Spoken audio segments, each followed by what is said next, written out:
Hi friends, welcome back to our channel. இன்றைக்கி நம்ம சேனலில் எக்லெஸ் ரெயின்போ கேக் தான் பார்க்க போகிறோம்.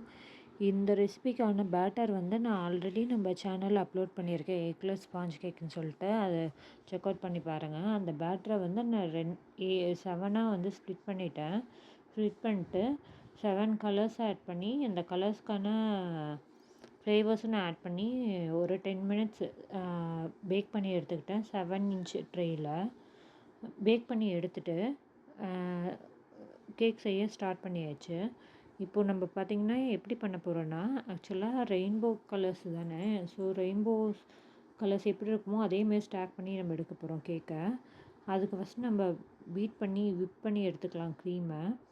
விப்பிங் க்ரீம் பார்த்திங்கன்னா நான் கொஞ்சம் ஆட் பண்ணிட்டு அதிலே வெண்ணிலா எசன்ஸ் ஒரு ஸ்பூனும், அது இல்லாமல் நான் ஐசிங் சுகர் கொஞ்சமாக சேர்த்துக்கிட்டேன். ஆல்ரெடி நம்ம விப்பிங் க்ரீம்லேயே நம்மளுக்கு ஸ்வீட்னஸ் இருக்கும்.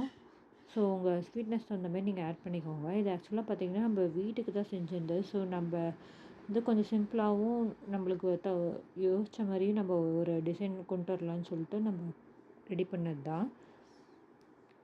இது பார்த்திங்கன்னா ஃபஸ்ட்டு நான் க்ரீம் கீழே போட்டுட்டு ஒரு ஃபஸ்ட் லேயர் வச்சுட்டு நம்ம அதுக்கு மேலே வந்து சுகர் சிரப் கொடுத்துட்டு அப்புறம் க்ரீம் அடுத்த லேயர் கொடுத்தேன். க்ரீம் கொடுத்துட்டு சாக்கோ சிப்ஸ் வந்து நான் ரெடி பண்ணி வச்சுருந்தேன் ரெயின்போ கலர்ஸ் மாதிரி. ஸோ அது மேலே போட்டுட்டு இதே ப்ராசஸே வந்து 6 லேயர்ஸ்க்கு நான் முடிச்சிட்டேன். மேலே இருக்க ஃபஸ்ட் லேயருக்கு நம்ம வந்து இந்த இது பண்ண முடியாது. ஸோ 6 லேயருக்கும் ஒரே ப்ராசஸ் பண்ணி எடுத்துக்கோங்க. எடுத்துகிட்டு க்ரம் கோட் கொடுத்து ஃப்ரிட்ஜில் வச்சு செட் பண்ணி எடுத்துட்டேன்.